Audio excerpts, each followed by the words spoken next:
నేను గీతాంజలి. శ్రావణ మాసం ఆగస్టు 9వ తారీఖున నాగుల పంచమి. ఈ సందర్భంగా నాగుల పంచమి విశిష్టత, అలాగే ఆ రోజున ఎటువంటి పూజా విధానాన్ని మనం ఆచరించాలి, ఎటువంటి నియమాలు మనం పాటించాలి, మరీ ముఖ్యంగా ఏ దైవారాధన చేయాలి, వీటి గురించి వివరాలు తెలుసుకుందాం. ప్రస్తుతం మనతో పాటు ఉన్నారు ప్రముఖ జ్యోతిషులు బ్రహ్మశ్రీ నందిభట్ల శ్రీహరి శర్మ గురువు గారు. వారితో మాట్లాడి మరిన్ని విషయాలు తెలుసుకుందాం. గురుగారు నమస్కారం అండి. వాగర్థావివ సంపృక్తౌ వాగర్థ ప్రతిపత్తయే జగతః పితరౌ వందే పార్వతీ పరమేశ్వరౌ. సదాశివసమారంభాం శంకరాచార్య మధ్యమాం అస్మదాచార్య పర్యంతం వందే గురుపరంపరాం. ఆదిత్యాయ చ సోమాయ మంగళాయ బుధాయ చ గురుశుక్ర శనిభ్యశ్చ రాహవే కేతవే నమః. శృంగేరి పీఠాధిపతులకి, కంచి పీఠాధిపతులకి నమస్కారములు తెలియజేసుకుంటూ కార్యక్రమాన్ని ప్రారంభిద్దాం. గురుగారు, ఆగస్టు 9వ తారీఖున పంచమి, నాగుల పంచమిగా అందరం జరుపుకుంటాం. ప్రత్యేకించి అంటే ప్రాంతాన్ని బట్టి నాగుల చవితి అంటే మనం కార్తీక మాసంలో చేస్తాము, ఇప్పుడేమో నాగుల పంచమి అని అంటారు. ముందుగా ఆ వ్యత్యాసం ఏమిటో చెప్పండి. దాంతోపాటుగా ఆ రోజున పూర్తిగా ఉందండి పంచమి తిథి? ఆ రోజున రాత్రి 3:15 వరకు, మధ్యరాత్రి వరకు కూడా పంచమి తిథి ఉందమ్మా. పూర్తిగా ఉన్నట్టు. హస్త నక్షత్రం ఆ రోజున చక్కగా ఈ పంచమి తిథి అనేటువంటిది మనము నాగుల పంచమిగా శ్రావణ మాసంలో చేసుకుంటే కార్తీక మాసం చవితి రోజున నాగుల చవితితో అంతం చేస్తాం. అంటే నాగుల చవితితో సమాప్తం అవుతుంది. అంటే అప్పటికి మనకు ఇంతకుముందు వీడియోలో చేసుకున్నాం. తొలి ఏకాదశి రోజున విష్ణు భగవానుల వారు శయనానికి వెళితే, ఉత్థాన ఏకాదశి రోజున కార్తీక మాసంలో వచ్చే శుక్ల ఏకాదశి రోజున నిద్ర మేల్కొంటాడు. అంటే అప్పటి వరకు కూడాను విష్ణు సంబంధమైన ఆరాధన, ఈశ్వర సంబంధమైన ఆరాధన చేస్తాం.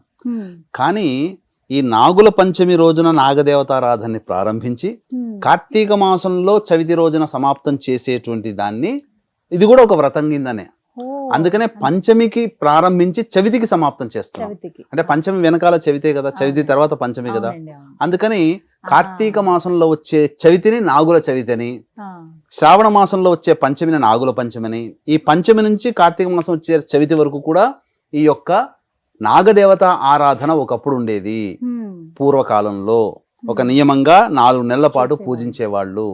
కానీ కాలక్రమేణా ప్రారంభించే దానిని, ముగించే దానిని మాత్రమే పండుగల రూపంలో మనం కొలుచుకుంటూ వస్తున్నాం. అసలు చేయాల్సింది శ్రావణ మాసం పంచమి నుంచి మొదలుకొని కార్తీక మాసం చవితి వరకు పూజ చేయాలి. అందుకే కార్తీక మాసంలో దాని నాగుల చవితి అని, దీని నాగుల పంచమి అని అంటారు. అయితే ఇప్పుడు 9వ తారీఖున వస్తున్నటువంటి ఈ నాగుల పంచమి అసలు నియమాలు ఏంటండి, విధి విధానాలు, ఏ పూజని ఆచరించాలి, ఎలా చేసుకోవాలి, ఎవరెవరు ఆచరించవచ్చు, వీటి గురించి వివరించండి. తప్పకుండానమ్మా. అసలు ఈ యొక్క నాగుల పంచమిని గరుడ పంచమి అని కూడా అంటారు.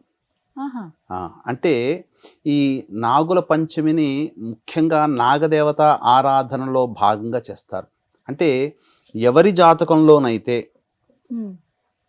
సంతానము ఉండదో, అంటే జాతకంలో తెలుస్తుంది, ఎవరికైతే సంతానం కలగకుండా ఉంటారో అటువంటి వారు ఈ నాగదేవతారాధన చేయడం వల్ల, అంటే ఈ 4 నెలల పాటు నాగదేవత ఆరాధన చేయడం వల్ల, కార్తీక మాసం వచ్చేంత వరకు చేయడం వల్ల తప్పకుండా సంతానం కలుగుతుంది. అందుకనే మీరు గమనించుకున్నట్లయితే ఇది చాలామంది డాక్టర్ దగ్గరికి, ఫెర్టిలిటీ డాక్టర్ దగ్గరికి వెళ్తారు, టెస్టులు చేయించుకుంటారు. డెడ్ సెల్స్ ఉన్నాయండి అని చెప్పి మగవాళ్ళకి చెప్తారు. అండము సరిగా విడుదల కావట్లేదని ఆడవాళ్ళకి చెప్తారు. ఫైబ్రాయిడ్స్ ఉండడం ఇట్లా చెప్తుంటారు. ఇవన్నీ శరీరాంతర్గతంగా వచ్చే దోషాలు. ఇటువంటి దోషాలు కూడా ఈ యొక్క పూజా కార్యక్రమం చేసుకోవడం వల్ల శరీరంలో యాక్టివ్గా ఉండే సెల్స్ వస్తాయి. అలాగే ఎందుకనంటే వైద్యం తప్పకుండా తీసుకోవాలి. వైద్యం తీసుకోకుండా గాలిలో దీపం పెట్టమని కాదు, కానీ వైద్యం తీసుకుంటూ మనం ఈ దేవతారాధన చేస్తే ఫస్ట్ అటెంప్ట్లోనే పాస్ అయిపోతాం. ఇది కాబట్టి ఈ దేవతా ఆరాధనలో భాగంగా దీనిని గరుడ పంచమి అని, నాగ పంచమి అని అంటారు. అంటే ఏంటనంటే ముఖ్యంగా పూర్వకాలంలో ఈ యొక్క నాగుల పంచమి రోజున ఎవ్వరు కూడా పొలము దున్నడం అనేటువంటిది చేయకుండా ఉండేవారు. ఎందుకనంటే కలుగులో దాక్కున్నటువంటి సర్పములు ఈ యొక్క నాగలి చారులకి తగిలి చనిపోయేటువంటి సందర్భాలు. అందుకని ఆ రోజున నాగదేవతని సంహరించకూడదు అనే ఉద్దేశం ప్రకారం ఆ రోజున రైతులు కూడా పొలం దున్నారు నాగపంచమి రోజున. అంటే దీనికి సంబంధించినటువంటి గాథ కూడా ఒకటి ఉందమ్మా. పూర్వకాలంలో మణిపురం, ఇప్పుడు మనం అనుకునే మణిపూర్, గౌడ బ్రాహ్మణుడు ఒకరోజు ఇదే నాగుల పంచమి రోజున పొలం దున్నుతూ తన యొక్క నాగలి చారలకి తగిలినటువంటి పాము పిల్లలు ఉంటాయి కదా, ఆ పాము పిల్లలు చనిపోయాయి. చనిపోయిన తర్వాత అతను ఏమీ తెలియకుండా ఇంటికి వచ్చి కూర్చున్నాడు. తల్లి పాము వచ్చి నా పాములను పిల్లల్ని చంపారు ఎవరు అని చెప్పని వెతుక్కుంటూ ఆ ఊర్లంతా వెతికితే ఆ బ్రాహ్మడి యొక్క ఇంట్లో ఉన్నటువంటి నాగలి చారుకి తగిలినటువంటి రక్తం మరకలను చూసి ఈ బ్రాహ్మడే చంపాడు అని ఉక్రోషంతో ఆ కుటుంబాన్ని అంతా నాశనం చేస్తాననే శపథం పట్టుకొని ఆ యొక్క కుటుంబాలందరినీ కూడాను చంపింది. అయితే అతనికి ఒక కూతురు ఆ బ్రాహ్మడికి, ఆ కూతుర్ని పొరుగురికి ఇచ్చాడు. అయితే తను తీసుకున్నటువంటి మాట ప్రకారం కుటుంబాన్ని సంహరించాలి కదా, అందుకని ఆ మిగిలినటువంటి ఆ కూతురుని కూడా చంపుదామని చెప్పి వెళితే, కాటేద్దామని వెళితే ఆ సమయానికి ఆ రోజున ఆ అమ్మాయి నాగదేవత ఆరాధన చేస్తుంది. నాగదేవత ఆరాధన చేస్తున్నంతసేపు అదంతా చూస్తూ విని చక్కగా సంతృష్టి చెంది ఆమెను ఏమి చేయకుండా ఉంటుంది. అంతటా ఎందుకమ్మా నీవు వచ్చావనంటే అప్పుడు జరిగిందంతా చెప్తుంది. మీ తండ్రి గారు ఇలా చేశారు, మొత్తం నీ కుటుంబాన్ని సంహరించారంటే చాలా బాధపడుతుంది. నేను నిన్ను ఎంతో ప్రాధేయపడుతున్నాను, కొలుస్తున్నాను కదా, నా నా కుటుంబాన్ని బ్రతికించుకునే వరం ఇవ్వము అంటే అప్పుడు ఆ నాగదేవత ఒక అమృత భాండాన్ని ఇస్తుంది. ఇచ్చి మీ యొక్క మీ యొక్క ఆత్మ బంధువులు అంటే తల్లిదండ్రులు అన్నయ్యలు ఉంటారు కదా, వాళ్ళ శరీరం మీద చల్లమ్మ, వాళ్ళు జీవిస్తారు అనగానే పొరుగున మళ్ళీ ఆ ఊరికి తండ్రి గారి ఊరికి వెళ్ళిపోయి అక్కడ ఇంట్లో ఉన్నటువంటి అందరి శవాల మీద చల్లిన తర్వాత వాళ్ళు పునర్జీవితులు అవుతారు. దీన్ని దృష్టిలో పెట్టుకొని ఆ రోజు నుంచి కూడా ఈ యొక్క నాగదేవత ఆరాధన అంటే పునర్జీవితాన్ని పొందినటువంటి రోజు కాబట్టి నాగదేవత ఆరాధన విధిగా చేసేవాళ్ళు. దీనికి గరుడ పంచమి అని కూడా ఒకటి ఉందమ్మా. అంటే గరుడుకి సంబంధించినటువంటిది, అనగా ఈ కశ్యప మహామునికి దితి, అదితి, వినత, కద్రువ అనేటువంటి యొక్క భార్యలు ఉన్నారు. వినత భార్య సంబంధించినటువంటి సంతానముగా అనూరుడు, గరుత్మంతుడు. ఈ అనూరుడు ఏమో సూర్యుని యొక్క రథసారథి అయ్యాడు, గరుత్మంతుడు పుట్టాడు.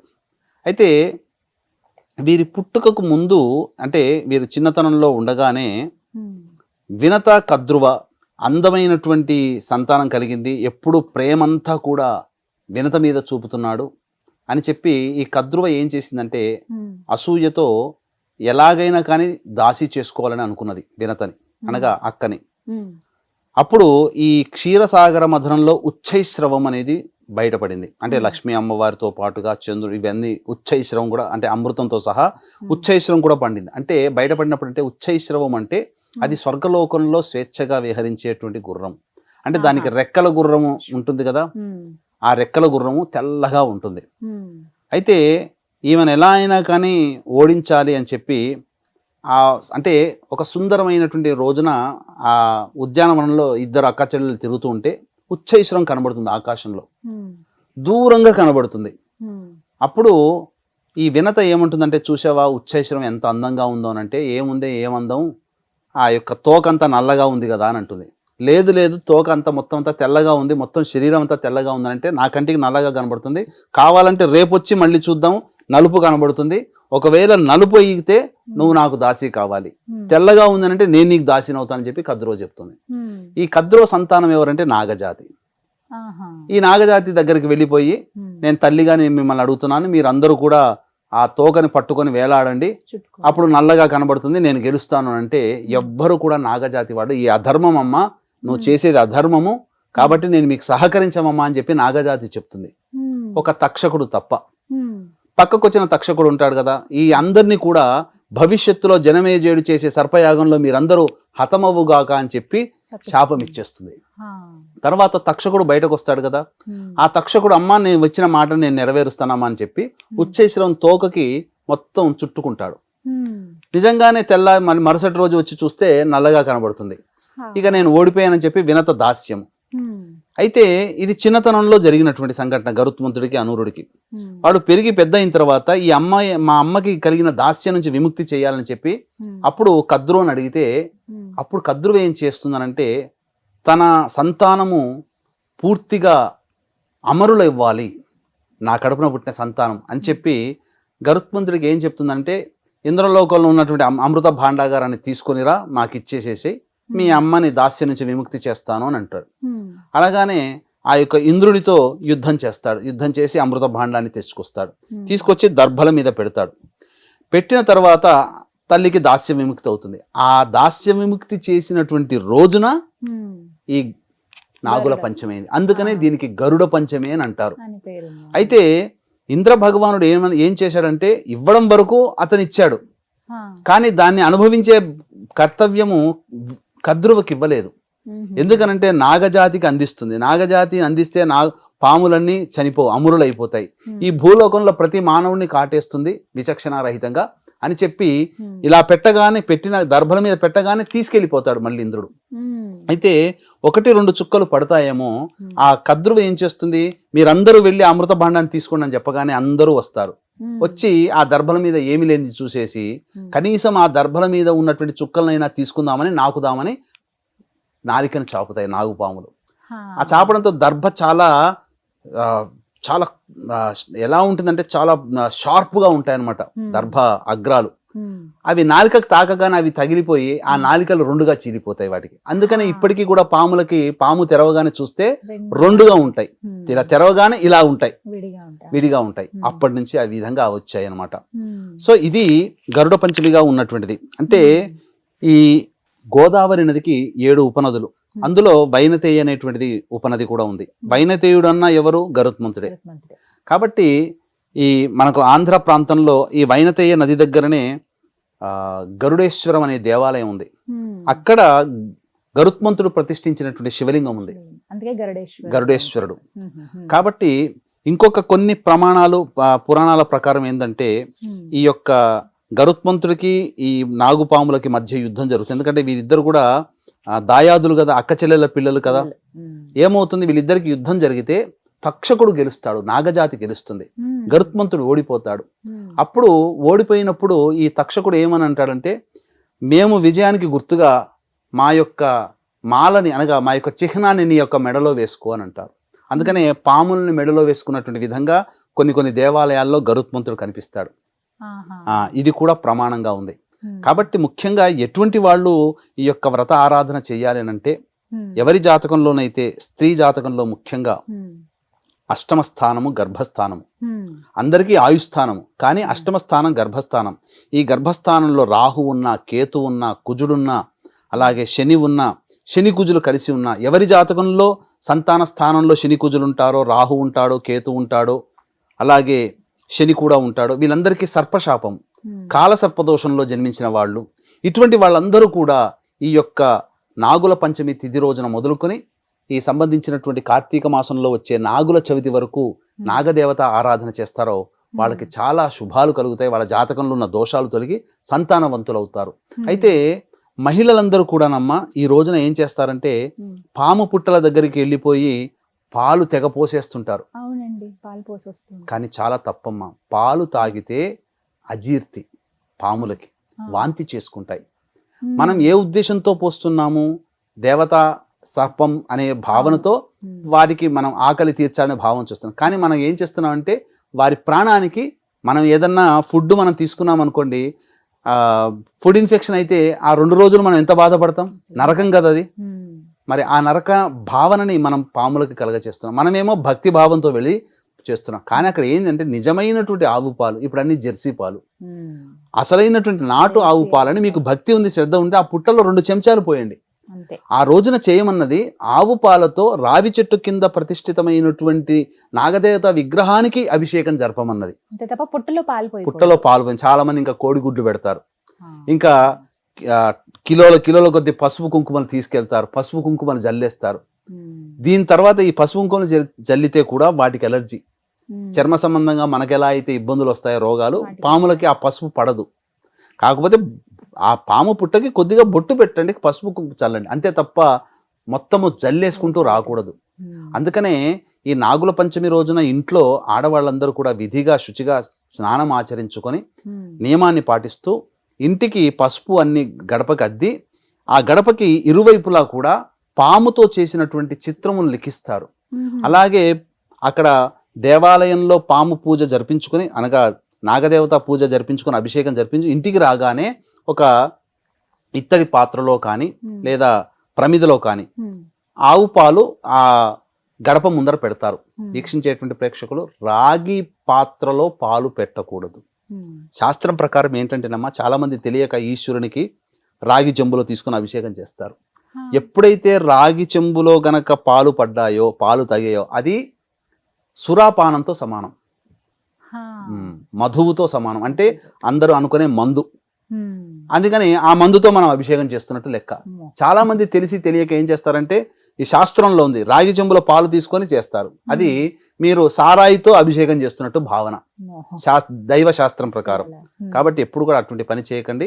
చక్కగా ఈ యొక్క సంబంధించినటువంటి విధానముగా ఆచరించండి, అభిషేకం చేసుకోండి, విగ్రహానికి అభిషేకం చేయండి. అంతేకాని పాము పుట్టలు, సినిమాల్లో చూపించినట్టుగా గుడ్లు అవి పెట్టకూడదు. అవి ఏంటంటే సినిమాటిక్గా అర్థం కావడం కోసం గుడ్లు పెడతారు, పాము దగ్గర పుట్టలో పాలు పోస్తారు. ఏ పాము కూడా పాలు తాగదమ్మా. అది కొన్ని సందర్భాలు దేవతా సర్పములు మాత్రమే పాలు తాగుతాయి.